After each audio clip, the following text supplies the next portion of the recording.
شاعر کہتا ہے فرشتہ تھا نہ آدم تھے نہ ظاہر تھا خدا پہلے،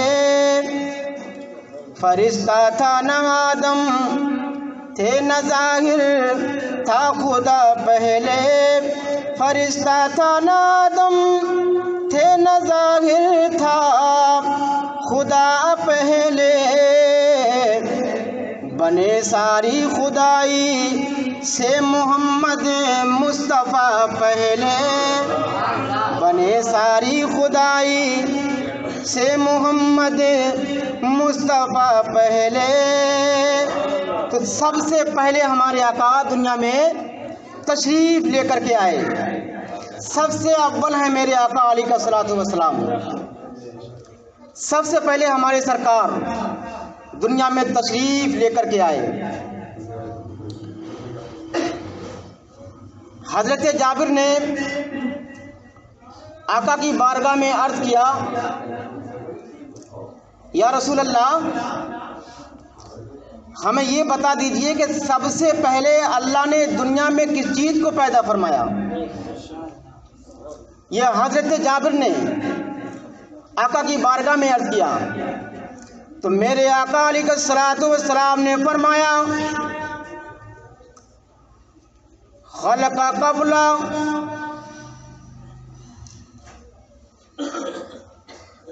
قبل الاشیاء نورا نبی کا من نورہی۔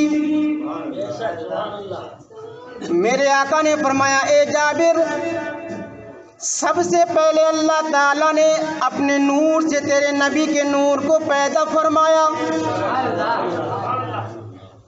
جابر نے سوال کیا، میرے آقا نے جواب دے دیا، سب سے پہلے اللہ تعالیٰ نے اپنے نور سے اے جابر تیرے نبی کے نور کو پیدا فرمایا۔ تو حدیث پاک سے ثابت ہوا کہ سب سے پہلے کون آیا دنیا میں؟ ہمارے آقا علیہ الصلوۃ والسلام کا نور۔ اور جہاں پر حدیث پاک سے ثابت ہے تو وہیں سے قرآن کریم سے بھی ثابت ہے کہ ہمارے آقا سب سے پہلے دنیا میں تشریف لے کر کے آئے۔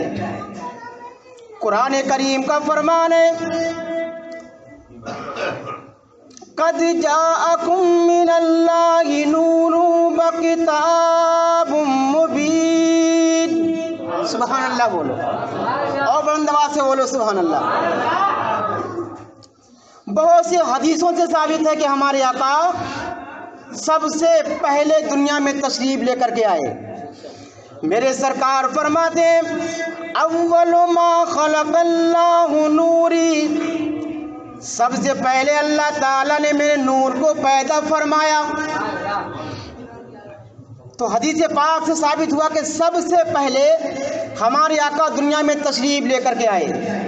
حضرت جابر نے سوال کیا، میرے آقا نے جواب دیا، اے جابر سب سے پہلے اللہ تعالیٰ نے اپنے نور سے تیرے نبی کے نور کو پیدا فرمایا۔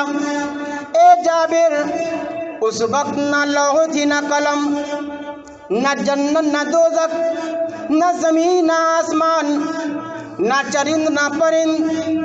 آقا فرماتے اے جابر دنیا میں کسی چیز کا وجود نہیں تھا لیکن تیرے نبی کا نور اس وقت بھی موجود تھا جب دنیا میں کچھ نہیں تھا اے جابر، لیکن تیرے نبی کا نور اس وقت بھی موجود تھا۔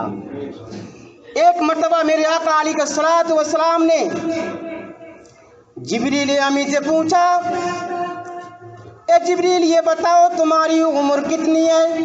کیا کہا؟ تمہاری عمر کتنی ہے؟ تو جبریل امی نے عرض کیا یا رسول اللہ میں یہ تو نہیں جانتا کہ میری عمر کتنی ہے، لیکن ہاں البتہ اتنا ضرور جانتا ہوں یا رسول اللہ ایک ستارہ چوتھے حجاب میں 70,000 برس کے بعد چمکتا تھا، آقا میں نے اسے 72,000 مرتبہ دیکھا ہے۔ کتنی مرتبہ؟ 72,000 مرتبہ دیکھا ہے۔ جبریل امی نے سوچا کہ میں بہت لمبی عمر بیان کر رہا ہوں، یا رسول اللہ میں یہ تو نہیں جانتا کہ میری عمر کتنی ہے، لیکن ہاں اتنا ضرور جانتا ہوں ایک ستارہ